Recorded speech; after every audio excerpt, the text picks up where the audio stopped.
오늘 본문에 등장하고 있는 모세는 과연 어떤 삶을 살았을까요? 모세가 태어날 무렵 이스라엘 백성들은 큰 위기에 봉착해 있었습니다. 애굽의 바로가 이스라엘 사람은 아이를 출산했을 때 그 아이가 남자면 나일강에 내다 버리고 여자아이만 키울 수 있다라고 칙령을 내렸기 때문이었습니다.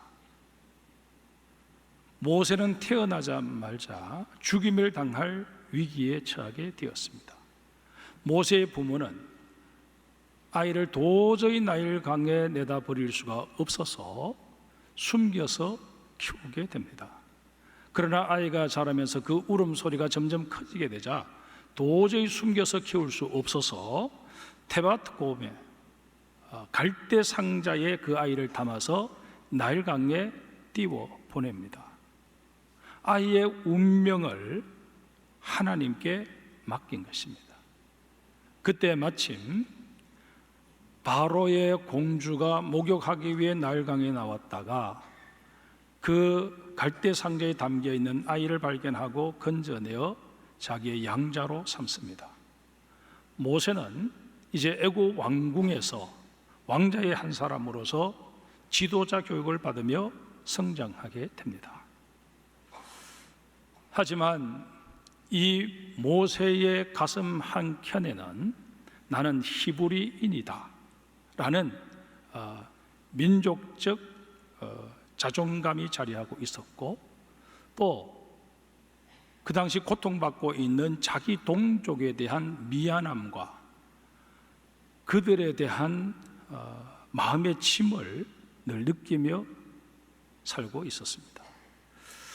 그래서 시간만 나면 동족들을 살펴보고자 동족들이 살고 있는 고센 땅을 찾곤 했었는데, 갈 때마다 강제 노역에 시달리고 있는 그 동족들로 인해 마음이 무거워질 수밖에 없었습니다.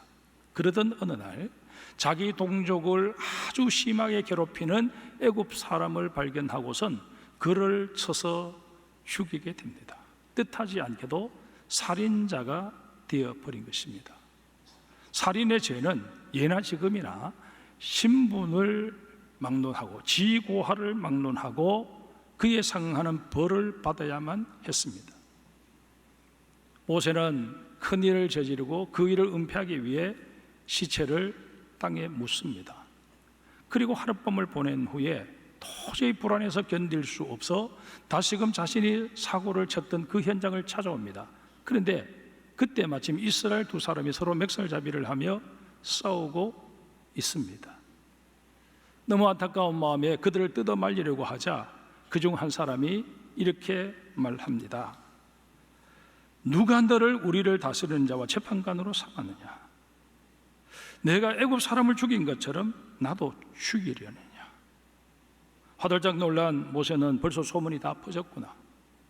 이제 머지않아 왕궁에도 이 소문이 들어가게 될 텐데, 그러면 나는 고스란히 죄수가 되어야 한다. 그렇게 판단하고 서둘러 미디안 광야로 도망을 갑니다. 아니라 다를까 모세가 사람을 죽였다 하는 소문이 왕궁에도 퍼지게 되면서 바로는 모세를 빨리 잡아들이라고 명을 내립니다. 여행의 모세는 미디안 땅으로 피해서 거기서 삶을 영위해 가게 됩니다.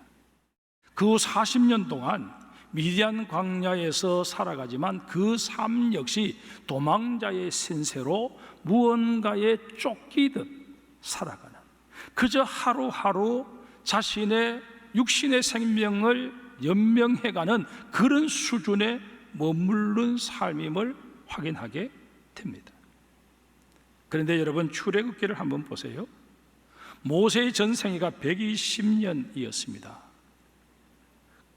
그 120년 중에 3분의 2에 해당하는 80년간의 삶이 출애굽기 2장 1장에 기록된 것으로 그만입니다. 그렇다고 해서 2장이 뭐 장황하게 긴 것도 아닙니다. 25절에 불과합니다. 왜 이럴까요? 무언가에 쫓기듯 또 자신의 육신적인 삶을 위해서 살아가는 그 사람의 삶은 하나님의 눈여김을 전혀 받을 수 없다는 사실을 우리에게 단적으로 보여주고 있는 것입니다. 오늘 읽은 3장부터는 하나님께서 모세의 삶을 소명에 이끌린 삶으로 전환시켜 주시는 장면입니다. 하나님께서는 모세가 그저 태어나서 무엇을 먹을까, 무엇을 마실까, 무엇을 입을까 온통 이 육신과 연관된 삶에 연연하며 그렇게 의미 없이 사는 것을 원치 않으셨습니다. 모세가 어머니 요게벳의 뱃속에 잉태되기 전부터 그를 구별하셨던 하나님께서는 드디어 모세를 소명의 자리, 하나님이 눈여겨보실 수밖에 없는 자리로 그를 불러주시는 것입니다. 이때의 모세의 나이가 80세였습니다. 결코 적은 나이가 아니었습니다. 그러면 80세가 되도록 무언가에 쫓기듯 살아온 모세를 하나님께서 어떻게 소명의 자리로 불러서 그에게 귀한 사역을 맡기시는지 이제 한번 살펴봅시다. 위대한 강요로 피신한 모세는 그 지역의 제사장 이도로의 집에 사위가 되어서 양떼를 치는 목동으로서 살게 됩니다. 그러던 어느 날 양떼를 이끌고 호렙산에 이르렀는데 저 멀리 떨기나무에 불이 붙어 있는 것을 보게 되었습니다. 광야에서는 낮 기온이 40도 이상 넘었기 때문에 마른 나무에 불이 붙는 것, 지열과 태양열로 인해서 불이 붙는 것 다반사였습니다. 그것은 이상할 게 별로 없는 일이었습니다. 그런데 이상한 것은 불이 붙었는데 떨기나무가 전혀 타지 않고 그대로 있는 것이었습니다. 게다가 그 불 안에서 여호와의 사자의 모습이 보이는 것입니다. 모세가 너무너무 신기하고 두려워서 그곳을 가까이 가려고 하니까 하늘에서 음성이 납니다. 모세야, 모세야. 모세가 두렵고 떨리는 마음으로 대답합니다. 내가 여기 있나이다. 그러자 다시 음성이 들려옵니다. 이리로 가까이 오지 말라. 내가 선 곳은 거룩한 땅이니 내 발에서 신을 벗으라. 여러분, 하나님께서 모세에게 하고 많은 말들 중에 왜 제일 먼저 신을 벗으라고 하셨을까요? 우리가 우선 생각해 볼 수 있는 게 이제까지 모세가 습득하고 익혀왔던 지식, 경험, 삶의 양식, 문화, 간섭, 심지어 그가 가졌던 가치관, 삶의 우선순위, 사고방식, 이 모든 것을 다 내려놓으라는 그런 의미로 내 발에서 신을 벗어라 말씀하셨다는 것입니다. 하나님께서 모세에게 내 신을 벗어라 말씀하심으로 이제까지 쫓기듯 살아온 삶을 이제는 청산하라고 명하신 것입니다. 모세는 나름대로 바쁘게 열심히 성실하게 산다고 살았습니다. 그러나 하나님의 눈에는 그저 세속적인 욕심에 이끌려서 자기 몸뚱이 하나 유지하기 위해서 살아온 삶에 불과하다 그렇게 여기시고 이제 그런 삶은 여기에서 멈추라 라는 의미로 내 발에서 신을 벗으라 말씀하셨다는 것입니다. 우리가 신발을 벗는 행동과 연관해서 또 하나 생각해 볼 수 있는 것은 바로 권리를 포기하는 일입니다. 룻기 4장 5절 이하에 보면 나오미의 죽은 남편 엘리멜렉의 집안과 가장 가까운 친척이 나는 이 집의 기업을 물을 생각이 없다 그렇게 말하며 신발을 벗는 장면이 소개되어 있습니다.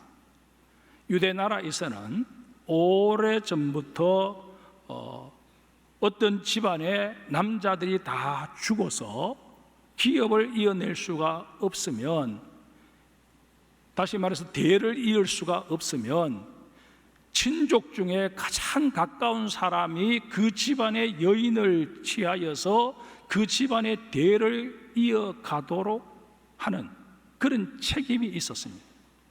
그 집안이 나름대로 재산을 좀 가지고 있는 그런 집안일 경우에는 그렇게 기업을 무르게 되면 그 집안의 재산을 또 자기가 관리하게 되니까 나름대로 큰 권리를 갖게 되는 것이었습니다. 근데 여러분 잘 아시는 대로 이 룻기에 나오는 엘리멜렉의 집안은 다 망해버린 집안 아닙니까? 그러니까 이 기업을 물어야 될 사람이 나는 이 집안의 기업을 물을 생각이 없다라고 말하며 신발을 벗습니다. 그렇게 되면 그 사람 다음으로 가까운 친족이 이제 그 책임을 지게 됩니다. 바로 그 인물이 보아스였습니다. 그래서 보아스는 이 엘리멜렉의 며느리이자 말론의 아내였던 룻을 자기의 아내로 취하여서 거기에서 이제 메시아의 조상이 되는 그런 복을 누리게 되지 않습니까? 여러분, 제가 말씀드린 대로 이렇게 기업을 물러야 할 자가 신발을 벗어버리는 것, 이건 권리를 포기하는 것입니다. 그런데 오늘 본문에 보면 모세를 향해서 하나님께서 신발을 벗어라 말씀하십니다. 이것은 너의 권리를 포기하라 라는 의미가 되는 것입니다. 여러분, 우리가 그리스도인이 된다는 의미가 무엇일까요? 우리가 그리스도인이 된다는 게 하나님께로부터 복과 은혜를 받아서 더 부자가 되고 더 흥청망청 내가 원하는 삶을 살고 내가 하고 싶은 건 다 하면서 그렇게 사는 삶을 살라고 여러분과 저를 그리스도인으로 불러주신 것일까요? 결코 그렇지 않습니다. 하나님께서는 우리가 그리스도인이 되는 그 순간 내 삶을 제한하라고 말씀하십니다. 저는 포항에 있는 한동대학을 참 좋아합니다. 그 한동대학의 모토가 배워서 남을 주라는 것입니다. 그리스도인의 삶을 살라는 것입니다. 열심히 땀 흘려 수고하되 그 모든 것 하나님이 내게 주신 것인 만큼 내 것이라 말하지 말고 나의 권리를 철저하게 제한하고 심지어 과감하게 포기할 수 있는 그런 인생을 살라고 가르치는 대학이어서 저는 그 대학을 좋아합니다. 여러분, 이런 의미에서 그리스도인 된 우리를 향해서 지금 하나님께서 내 신발을 벗어라 말씀을 하고 계십니다. 그러나 우리는 어떻습니까? 그리스도인이 된 이후에도 계속 내 권리를 주장합니다. 내가 이만큼 주의 몸된 교회를 섬겼으니 당연히 하나님께서 내게 복을 주셔야 하고 나는 그런 하나님의 은혜를 누려서 이렇게 저렇게 많은 것을 누리며 살아야 한다고 스스로 생각합니다. 마치 천국도 하나님께서 나를 위해 당연히 준비해 놓으셔야 하는 것처럼 천국을 보장받은 자처럼 그렇게 생각하고 행동할 때가 얼마나 많은지 모릅니다. 사랑하는 성도 여러분, 하나님께서는 오늘 우리에게도 내 신발을 벗어라 라고 말씀하십니다. 우리를 사역자로 종으로 부르십니다. 이 하나님의 부르심에는 내게 무슨 자격이 있어서가 결코 아닙니다. 내가 부유하든 가난하든 잘났든 못났든 강하든 약하든 의롭든 악하든 상관없이 하나님께 나를 너무 사랑하시기 때문에 내가 너를 구원하고 싶다. 내가 너를 나의 은혜의 자리로 이끌어서 정말 내가 너에게 요청한 것들 너가 성실히 이행함으로 내가 너를 기쁨으로 삼고 구원하기를 원한다. 이 말씀을 지금 여러분과 저를 향해 하고 계시는 것입니다. 그러기에 우리는 이 하나님의 부르심 앞에서 또 하나님의 요청 앞에서 우리는 그저 감사합니다 라고 고백해야만 하는 것입니다.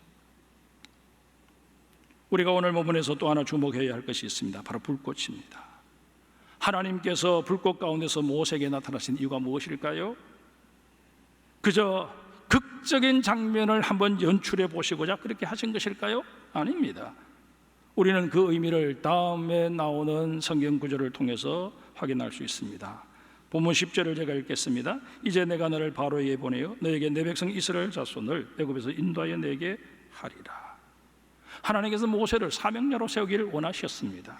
그런 까닭에 모세의 마음을 강건적으로 사로잡아서 모세가 꼼짝하지 못하도록 만드실 필요가 있으셨습니다. 모세가 만약 타지 않는 떨긴 나무를 본 것으로 그쳐버렸다면, 야, 내 인생에 참 희한한 것 하나 봤다, 신비한 경험을 오늘 또 했다, 그렇게 생각하고 끝났지 않았겠습니까?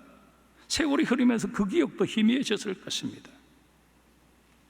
하지만 하나님께서는 그 신비한 광경을 바라보고 있는 모세에게 음성으로 임하셨습니다.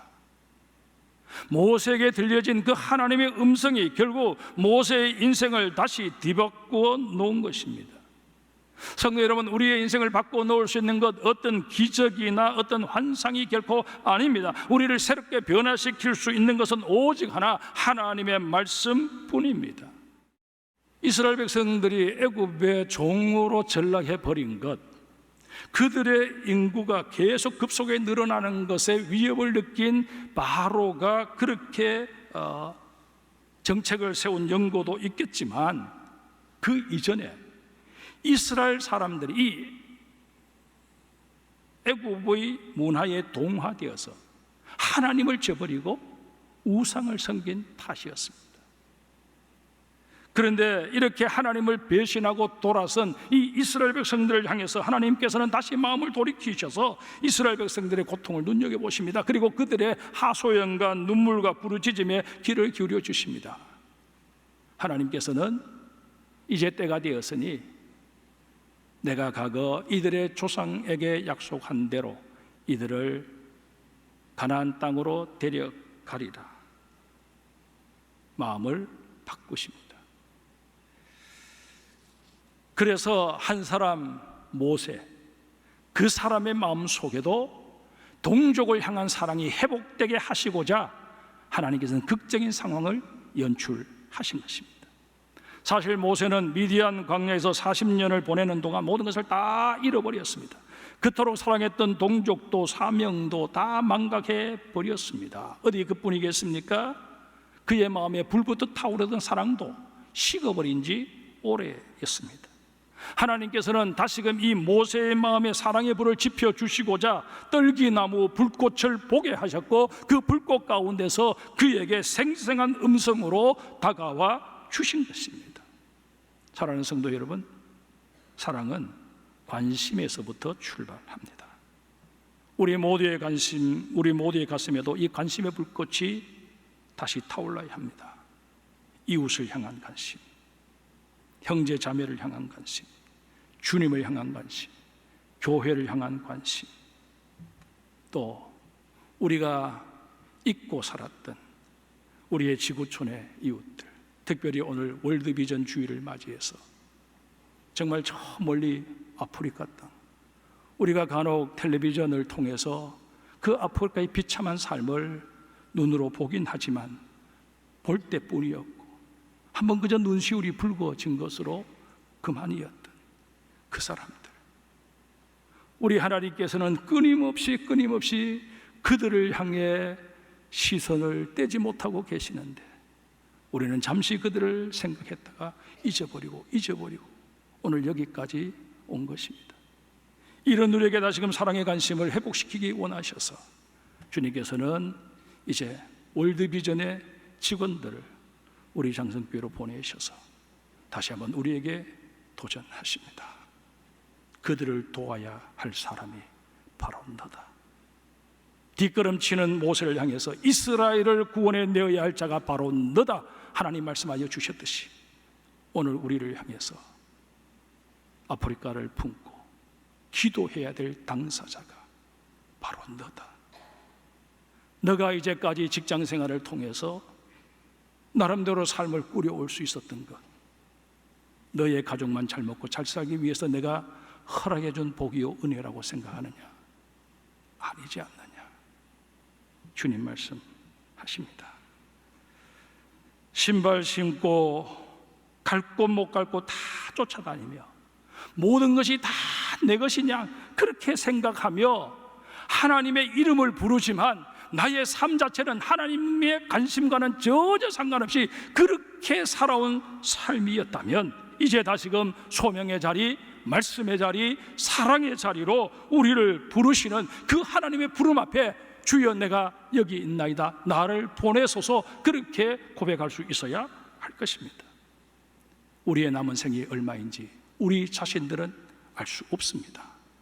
그러나 무엇에 쫓기듯 또다시 허겁지겁 살아가는 그런 인생 살 게 아니라 이제는 정말 하나님이 의미 있다고, 하나님이 모세의 마지막 40년을 이 출애굽기 나머지 3장부터 40장까지에 기록하셨던 것처럼 우리의 지금부터 남은 생 하나님의 생명록에 기록되어지는 그런 삶이기를 소원합니다. 고백하며 다시 한번 소원하고 결단하는 여러분과 제가 되어야 할 것입니다. 6.25 당시 미국 군종 기자 겸 선교사로 왔던 밥 피어스 씨가 한경직 목사님을 만나면서 선명회라고 하는 사회단체를 형성합니다. 그리고 전쟁고아들을 돌보기 시작했습니다. 그것이 시작이 되어서 이 땅에 그 가난하고 힘든 시절 버려진 아이들을 보살피는 보육원이 전국 곳곳에 세워지게 되었고, 그런 아이들이 엉뚱한 길로 흩어지지 않고 그래도 보육시설에서 보호를 받으면서 꿈을 키워서 이 땅의 산업 일꾼들이 될 수 있지 않았습니까? 제 또래의 우리 성도님들은 기억하실 것입니다. 초등학생 시절 그 강냉이 빵 하나 얻기 위해서 좀 더 큰 놈을 얻어먹고 싶어서 그것 줬으면 하고 기다리는 마음으로 그렇게 줄을 쭉 서서 기다렸던 그 기억들을 가지고 계실 것입니다.